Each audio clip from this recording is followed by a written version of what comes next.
Gajanan developers Pune यांच्याकडून आता पंढरपुरात इस्बाबी कलश मंगल कार्यालय येथे साकारला जातो आहे भव्य गजानन टॉवर 10 मजली ट्विन बिल्डिंगचा प्रकल्प। मजबूत आरसीसी फ्रेम रचना, पायांसाठी वायू प्रतिबंधक उपाययोजना, आयएस मानकानुसार भूकंप प्रतिरोधक आरसीसी रचना असलेल्या गजानन टॉवर मध्ये उपलब्ध आहेत अत्याधुनिक सुविधांनी युक्त 1022 स्क्वेअर फुटाचे 2 बीएचके फ्लॅट्स, सुशोभित प्रवेश कक्ष, सामायिक क्षेत्रासाठी अत्याधुनिक सुरक्षा यंत्रणा, लिफ्ट आणि सामायिक क्षेत्रांसाठी वीज बॅकअपची सुविधा, स्वतंत्र अग्निशमन यंत्रणा, 2 मजली पुरेशी पार्किंग व्यवस्था, प्रत्येक कार पार्किंगच्या ठिकाणी स्वतंत्र एव्ही चार्जिंगची सोय, सोलर वॉटर यंत्रणा, प्रत्येक सदनिकेसाठी इन्व्हर्टरची सोय।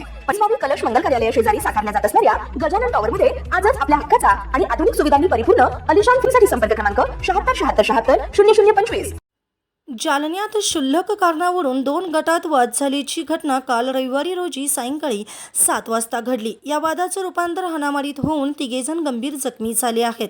या सर्व जखमींना रुग्णालयात उपचारासाठी दाखल करण्यात आलं होतं। त्यानंतर त्यांच्यावर रुग्णालयात उपचार सुरू असताना एका तरुणाचा मृत्यू झाला आहे। जालना शहरातील मोतीबाग परिसरात ही मारामारीची घटना घडली आहे। 2 गटात रेड्यांची टक्कर लावण्यावरून काही वाद झाला होता।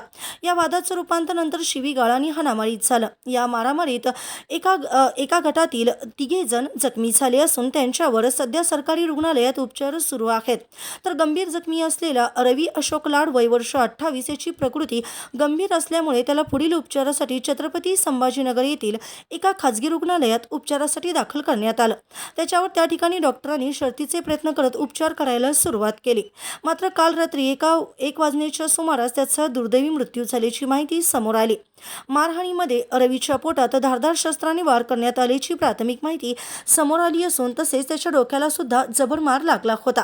हृदयद्रावक बाब म्हणजे रवी लाड या तरुणाचं 15 दिवसापूर्वीच लग्न झालं होतं।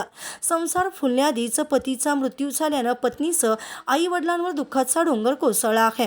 दरम्यान यामध्ये प्रेम लाड वय वर्ष 20 आणि नरेश अवघड वय वर्ष 20 हे सुद्धा जखमी झाले आहेत।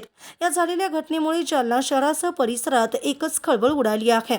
सदर प्रकरणात पोलीस ठाण्यात नोंद घेण्यात आली असून मारहाण करणाऱ्याचा शोध सध्या पोलीस घेत आहेत।